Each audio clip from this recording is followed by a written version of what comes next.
Bienvenidos a Raíces Costeras, este espacio donde conocemos desde el punto de vista de los defensores ambientales locales las condiciones y las realidades, tanto materiales, culturales y medioambientales de las diferentes comunas que componen la provincia de San Antonio.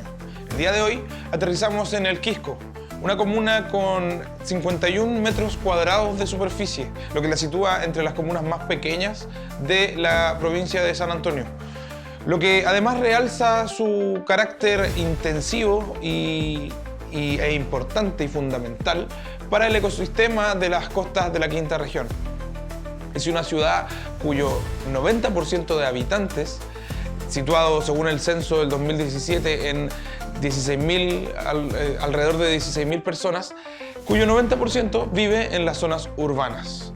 Una ciudad que, como el resto de las comunas del balneario, de los balnearios del litoral central, durante el verano sufre un incremento en su población que activa su economía, pero también perjudica sus sitios patrimoniales o culturales. En esta comuna, en este territorio geográfico, se sitúa Cantalao, el lugar donde Pablo Neruda alguna vez soñó con tener la sede de su fundación.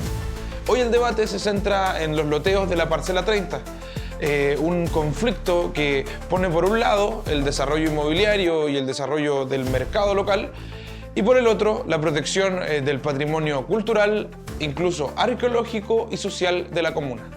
Para conocer todo esto, conversamos con Mara Olivos, miembro de la agrupación Tralcal, que nos contará más acerca de esta realidad local y las tensiones que está viviendo hoy en día la comunidad. Y el día de hoy aterrizamos en Punta de Tralca, en la comuna del Quisco, para conocer y hablar con la presidenta de la corporación Tralcan, dedicada a la protección y el cuidado del santuario natural Punta de Tralca. ¿Cómo estás, Mara? Bien, bien, muchas gracias por la invitación. Gracias a ti por la disposición y bueno, partir principalmente para quienes no conocen Punta de Tralca o el Quisco. De repente gente que no ha podido conocer y no ha tenido la posibilidad de visitar estos lugares y que si nos puede contar cuál es la importancia cultural, patrimonial y qué es para ti también este lugar. Bueno, Punta de Tralca es una de las playas que tiene la comuna del Quisco, ¿no? Para mi parecer, creo que este balneario es muy especial. Siento que es la joya de la comuna. ¿Por qué? Porque no solamente tiene un valor paisajístico, sino que tiene un patrimonio natural, un patrimonio ancestral y también material e inmaterial. ¿A qué me refiero con esto? Para ir especificando mejor. El patrimonio natural tiene que ver con toda la naturaleza que alberga Punta de Tralca, desde el promontorio rocoso de la península de Punta de Tralca, tiene humedales como el humedal Totoral, también tiene un menoco, que es un humedal declarado por la comunidad chango de la comuna del Quisco, la comunidad Tralca-Lafquén. Y también aparte de eso, tiene grandes acantilados que de cierta forma permiten que haya una zona intermareal muy rica en animales. ¿A qué me refiero con esto? Es que no sé si tú has notado que la playa de Punta de Tralca tiene un color mucho más turquesa que las otras playas, por ejemplo. Eso es porque en la zona intermareal, en la zona de las rocas, hay una gran cantidad de mariscos, de moluscos, estrellas de mar, caracoles, locos, lapas, una cantidad de algas como el güiropalo, ¿cierto? El alga verde. Todos esos son un ecosistema que se alimenta de cierta forma de la mugre, de la basura que se va contaminando y que va llegando al mar. Entonces estos se alimentan de esta contaminación y de cierta forma vuelven a oxigenar el océano y así permitir que haya una buena naturaleza desde el mar como también en la tierra. Perfecto. Y en ese contexto, el ser humano se asienta, empieza a crecer, empieza a generar poblaciones, empieza a generar asentamientos, de cierta manera, valga la redundancia, y evidentemente empiezan a existir amenazas. ¿Qué nos puedes contar de las amenazas que ha tenido Punta de Tralca y cómo la gente también se ha tenido que organizar para defender este espacio? Sí, claro. Mira, sinceramente, creo que la amenaza de la urbanización es casi inevitable. pero por los que conocemos, por ejemplo, Punta de Tralca, sabemos que la cantidad de animales que hay ahí es extraordinaria. Podemos ver desde culebras de cola larga, lagartijas, está esta lagartija de tricolores, ¿cierto? Hay otra que también es más cafecita, que es lagarto nítido, lagarto llorón. Tenemos una cantidad de aves sorprendente. Creo que se han visto más de 136 aves en ese lugar, aves que son migratorias, aves que son endémicas, como por ejemplo los queltehues, ¿cierto? Están también las loicas, tenemos los aguiluchos, tenemos también los pequenes, que son muy importantes en la zona. ¿Por qué? Porque el pequén anida en el suelo, y también porque en esa parte también, la zona del terreno de Punta de Tralca, también hay animalitos endémicos que no lo encontramos en ninguna otra parte del mundo, que son los cururos. Y esto es muy importante con el tema de la urbanización, como tú dices, porque al final estos lugares, Punta de Tralca en sí, la explanada de Punta de Tralca, que es como las faldas de Cantalao, se puede ver que hay harta vegetación. Claro, porque al final la vida que hay en Punta de Tralca yace en los suelos. Entonces, dentro, por ejemplo, de todos esos sitios dunares, de toda esa tierrita, encontramos los cururos, las nidificaciones de ciertas especies como el pimpilén, el queltehue, los pequenes. Entonces, al final, ¿qué es lo que va sucediendo? La primera amenaza que se ve con la urbanización es de que esos animalitos empiezan a migrar, empiezan a escapar. Entonces, ¿a dónde van? Les van quedando poquitos espacios para, de cierta forma, mantener la vida de ese ecosistema. Por supuesto. Entonces, ¿qué es lo que va pasando? Que donde son animalitos que se van relacionando mucho como terrenalmente, quedan estas cuevas. Entonces, ¿qué es lo que va a pasar? Que va a llegar la urbanización, ya tenemos un conflicto inmobiliario que es el de la parcela 30, que está justo a las faldas de Cantalao, en donde el proyecto se aprobó. Fuimos con la Corporación Tralcana Contraloría con denuncias contra esta inmobiliaria. Incluso el día que pasó del cercar el sitio fue un día súper horrible y sorprendente, porque la forma en que carabineros, guardias especiales llegaron prácticamente a defender el lugar, a la propiedad privada, dejando incluso a varias personas con golpes, hubieron lesiones ese día. Mira, si podemos partir como desde el principio de este conflicto, como para entender ¿cuáles son los grupos más o menos que estaban en disputa por el espacio? Entendemos que hay una inmobiliaria, que hay un desalojo bien violento hace algunos años, y que bueno, todo Punta de Tralca ha tenido como este constante como disputa con las inmobiliarias, como desde dónde parte y si podemos ir desarrollando los hechos que ocurrieron, que tú nos comentabas recién. Claro, bueno, parte por donde mismo, Punta de Tralca, donde se ve que tiene tantos terrenos abiertos, de cierta forma uno cree que esos lugares están protegidos. Como tú dijiste al principio, hablaste de Santuario Punta de Tralca, pero yo te tengo que igual aclarar eso, que no es un santuario. ¿Por qué? Porque el Ministerio de Medio Ambiente no quiso protegerlo porque dijo que había muchas más plantas exóticas que endémicas, por lo tanto no cubría como para ser un lugar de protección. Normativamente no es un santuario, no está declarado como santuario. Claro. Y ese yo creo que es una de las principales como luchas que ustedes han dado en ese sentido. Como Corporación Tralcán hicimos una declaratoria de santuario, lo llevamos al Ministerio de Medio Ambiente, pero esa fue la respuesta. Ahora cambió esa entidad, ya no es santuario de la naturaleza, sino que son áreas protegidas. Entonces, claro, ¿qué es lo que sucede ahí? Que uno piensa que esas áreas están protegidas de por sí por el Estado, pero no lo están. Incluso varias de esas parcelas, los dueños eran parte del Seminario Pontificio, que es el seminario que se encuentra ahí mismo al ladito de la playa de Punta de Tralca. Claro. Ellos eran los guardianes, los dueños de todas estas parcelas que fueron vendiendo y así fue acelerando el proceso inmobiliario. Perfecto. Ahora, ¿qué es lo que sucede?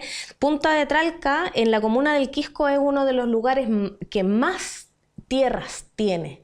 Y tierras, ¿a qué me refiero a tierras? Me refiero a lugares disponibles frente al mar. Claro. Y disponibles para construir. Y disponibles para construir, por supuesto. Pero, ¿qué es lo que va sucediendo ahora? Que al final la gente sabe las riquezas que Punta de Tralca tiene. Como yo te hablaba al principio, dije patrimonio natural, ¿cierto? Patrimonio ancestral, y esto es muy importante destacarlo. Hay comunidades que se están levantando dentro de la comuna del Quisco, comunidades indígenas que pertenecen al pueblo chango, que ellos han ocupado partes de ese territorio como parte de su cultura. Por ejemplo, podemos encontrar en la península de Punta de Tralca gran cantidad de piedras tacitas, restos de cerámica, podemos encontrar conchales, que eso es evidencia de que ahí hacía prácticamente los pueblos su vida. ¿Qué pueblos? Los pueblos Batos, ¿cierto? Los pueblos Yoyeo, ya después se transformó en una cultura concagua, ¿cierto? Y lo que esto ya va transitando a lo que hoy conocemos como el pueblo indígena, el pueblo chango. Entonces, claro, hay mucha importancia que tiene el lugar. La gente reconoce ese lugar como un lugar importante, no solamente alberga vida, y si alberga vida es porque es un lugar poderoso. O sea, la península de Punta de Tralca permite que hayan dos especies de océano. El océano que es directo, que yace contra las rocas, que incluso choca con la piedra del trueno, que por eso se llama Punta de Tralca, porque Tralca es trueno en mapudungún. Entonces, parte, por ejemplo, de la bahía, que es al otro lado de la península, es donde está la zona intermareal, la que yo te digo. Y ahí podemos encontrar incluso el chungungo, que es uno de los animales más protegidos dentro de Chile, porque claro, no está en ninguna otra parte. Lo podemos encontrar en otros lugares de Chile, sí, pero está en peligro de extinción. Entonces, la gente sabe esto. ¿Por qué? Porque con las comunidades nos hemos organizado para difundir esta información. No solamente la Corporación Tralcán, sino que la comunidad ancestral, los vecinos de Punta de Tralca, las juntas de vecinos, nos hemos organizado para que esta información llegue a la gente. Entonces, estamos realizando rutas guiadas, hemos realizado el expediente santuario que alberga toda esta información que yo te estoy comentando, hemos hecho prospecciones arqueológicas con arqueóloga Javiera Baeza, que es una arqueóloga changa del sector del litoral central.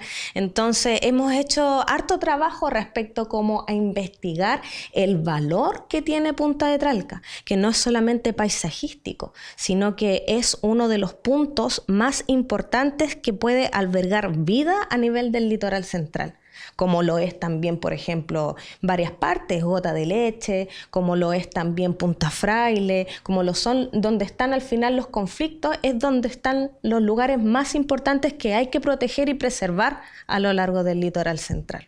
Claro, y en ese sentido, bueno, tú nos estabas comentando del hecho de este desalojo, ahí preguntarte cómo ha sido y cómo han visto ustedes la reacción de las autoridades frente a estos conflictos, a espacios que deberían ser protegidos, pero que resulta que están, como tú nos dices, abiertos y que cualquiera puede ir, comprarlo, construir. Y en ese sentido, ¿de qué lado hoy día pareciera que se están poniendo las autoridades y cómo se debería actuar? Bueno, ese día que fue el desalojo de la comunidad, ¿por qué? Porque iban a cercar la parcela 30, ese día fue súper caótico. Incluso llegó Carolina Ciro, que era la antigua delegada presidencial provincial, también llegó el alcalde, llegaron la Lonco, que es la Lonco de la comunidad, llegó también varios concejales de la comuna del Quisco,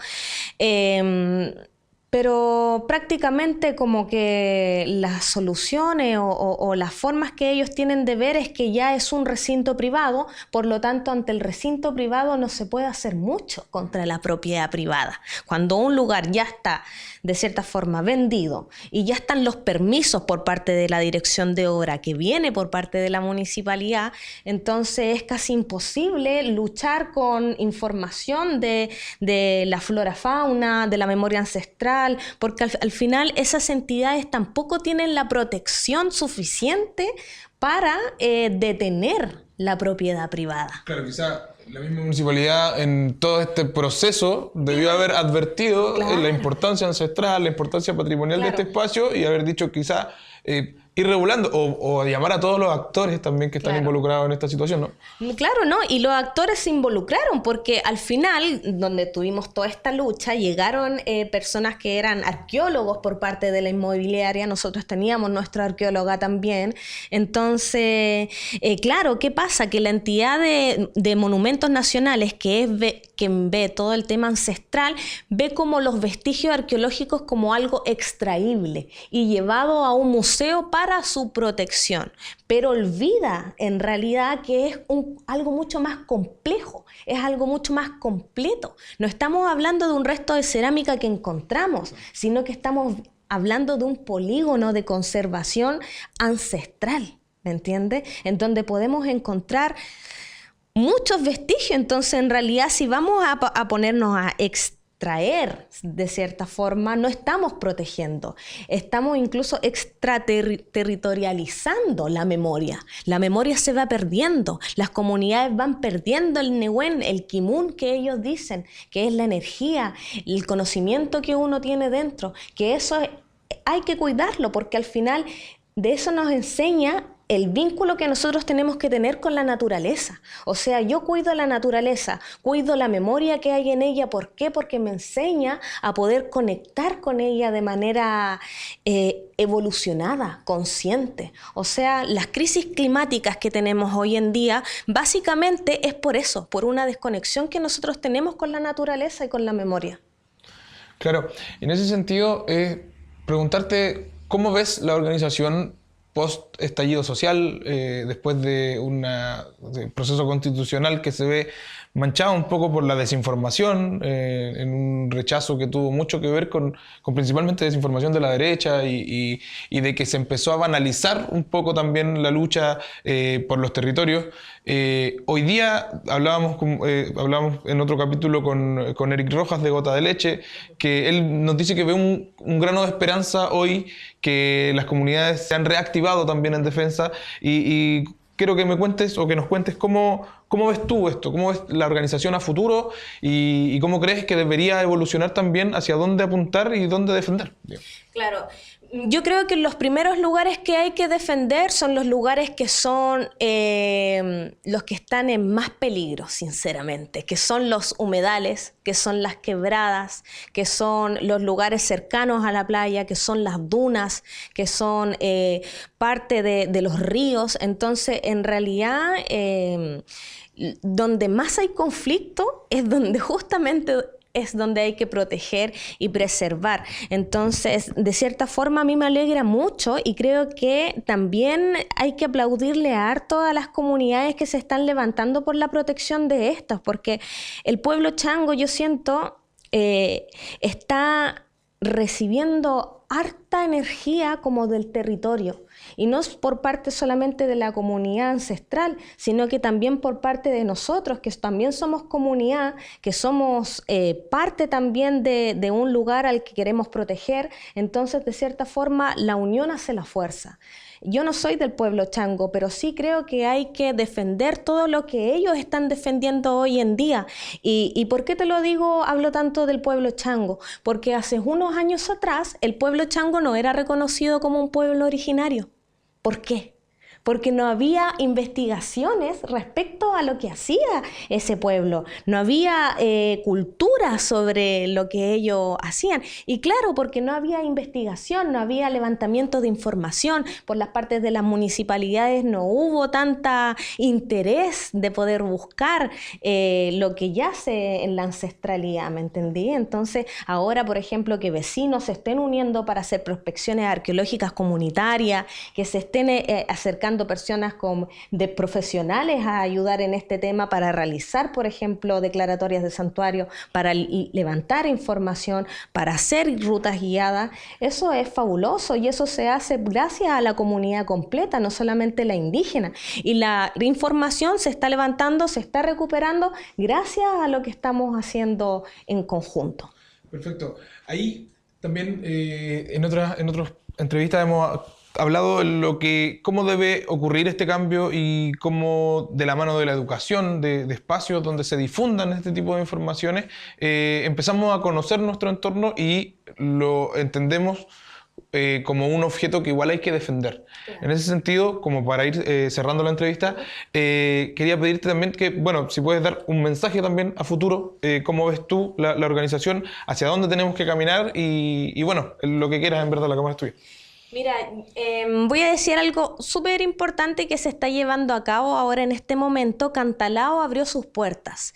Cantalao es un parque ecológico que existe ahí en Punta de Tralca que había estado cerrado por más de 5 años.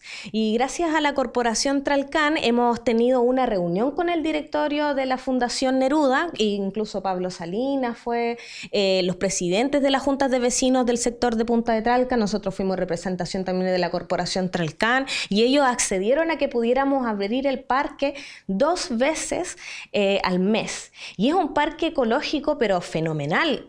Todos los cururos que estaban en la parcela 30 fueron a escapar a Cantalao. Entonces, de cierta forma, que este lugar está abierto para que la comunidad vaya a conocer estos animalitos que yo te estoy mencionando, es sorprendente. Hay un bosque de chaguales hermoso. Se ha conservado el parque de una manera bacán, porque donde lo tuvieron cerrado tantos años, eso produjo que de cierta forma no hubiera pasos de auto, ¿cierto? Intervención humana, los perritos sin correa. Entonces eso ha permitido de que Punta de Tralca aún tenga este patrimonio natural que es importante defender y preservar. Entonces, si tú me preguntas qué es lo que yo le diría a la gente, que Punta de Tralca se está abriendo a que la gente conozca todo lo que hay en él, desde la memoria ancestral, desde el patrimonio natural, conocer las florecitas que hay ahí, cuáles son las flores endémicas, cuáles son las nativas, cuáles son las diferentes especies de aves, cuál es la memoria que existe. Y también Cantalao es muy importante porque Pablo Neruda tenía un sueño, que es el sueño del poeta, que él quería mezclar cultura, quería mezclar el cuidado del medio ambiente y quería que todo eso fuera hecho por la comunidad. ¿Y a través de qué? A través del arte, a través de la poesía, a través de la música. Entonces es importante ir a conocer e invitarlos a que vayan a Punta de Tralca, a que nos busquen en las redes sociales como Corporación Tralcan, Salvemos Punta de Tralca. En esas 2 redes nos pueden encontrar, en Facebook Salvemos Punta de Tralca también. Entonces vayan, estamos realizando rutas guiadas por la península, también estamos abriendo Cantalao para que la gente conozca y que sepa cuál es verdaderamente la importancia de esta playa, que no es que solamente sea el mejor balneario del Quisco, sino que es un punto cultural y natural súper importante en la comuna y en el litoral central en realidad. Bueno, con ese mensaje final nos despedimos. Este ha sido un nuevo capítulo de Raíces Costeras. Hoy estuvimos con Mara Olivos, presidenta de la Corporación Tralcan. Estamos en las pantallas de Radio Galáctica. Soy el periodista Diego Rojas. Será hasta la próxima.